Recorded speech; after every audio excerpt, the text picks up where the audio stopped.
So friends, with the evidence mounting that Donald Trump violated the Espionage Act, might the winds of accountability finally be shifting? Let's talk about that, because justice matters.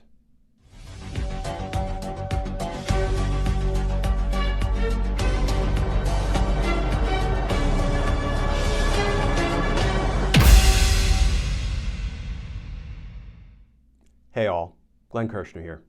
So friends, I'm sure you've seen the reporting by now about Donald Trump caught on tape mishandling national security information about a potential attack by the U.S. on a foreign country, very likely in violation of the Espionage Act, in violation of our nation's espionage laws.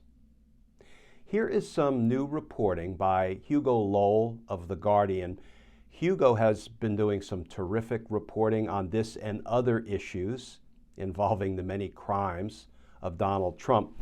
And in this latest reporting, Hugo puts a slightly finer point on this story regarding Donald Trump potentially compromising national security information. Headline: Trump regretted not declassifying retained military document in recording. Federal prosecutors have obtained audio in which the former president acknowledged he retained the classified paper on Iran. And that article begins, federal prosecutors obtained an audio recording of a summer 2021 meeting where Donald Trump suggested he should have declassified a military document about Iran he admitted retaining, according to people familiar with the criminal investigation into his retention of national security papers. The document at issue is understood to be classified as secret, significant as the Justice Department typically prefers to charge espionage cases involving retention of materials at that level at a secret classification, rather than top secret papers that might be too sensitive or confidential papers that are too lower. Confidential is a lower classification. The recording was made at Trump's Bedminster Golf Club in July 2021 when the former president met with people helping his former chief of staff, Mark Meadows, write a book, by his aide, Margot Martin, who regularly taped conversations with authors to ensure they accurately recounted his remarks.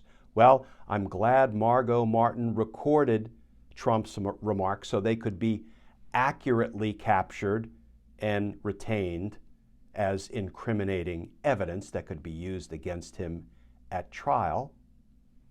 The article continues. For several minutes of the audio recording, Trump talks about how he cannot discuss the document because he no longer possesses the sweeping presidential power to declassify, now out of office, but suggests that he should have done so when he was still in the White House. But the previously unreported suggestion that he should have declassified the document presents a potentially perilous moment, as it indicates Trump knew that he had retained material which remained sensitive to national security, as well as the limitations on discussing it with unauthorized people. But of course, Trump went on to discuss its contents with unauthorized people anyway. Now friends, stick with me here. This could prove to be a turning point. The winds of accountability may be shifting. Let's look at just a couple of other data points, including these recently reported by The Independent. Now here's the headline: Trump launches Furious Rant after reports of bombshell classified documents tape. Now, after the Independent story starts by recounting what we were just discussing, Trump, being caught on an audio recording, being in possession of and discussing secret classified information and acknowledging that among other things, he couldn't declassify them with his mind, nor did they become automatically declassified when he took them from the White House, when he stole them from the federal government.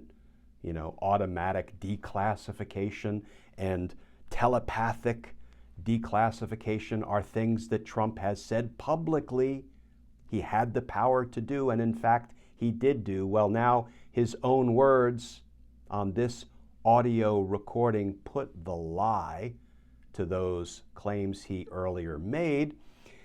After the Independent article begins by recounting that information, here's how it continues. Seemingly in response to these reports, Mr. Trump wrote on Truth Social on Thursday, quote, "The illegally leaked by the DOJ, FBI, and special prosecutor document story is a continuation of the greatest witch hunt of all time, and like all of the others, fake news. I did nothing wrong, and they did, and have been doing so for a long time." Trump ranted breathlessly, like a child caught with his hand in the cookie jar, insisting he didn't take the cookies. The article continues.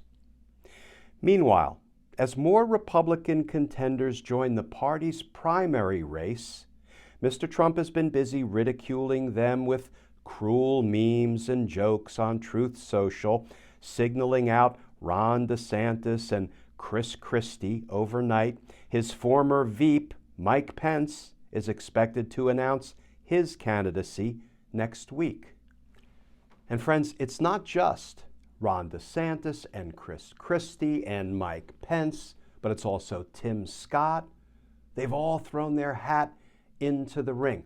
Why all of a sudden are they all entering the presidential race for the Republican nomination?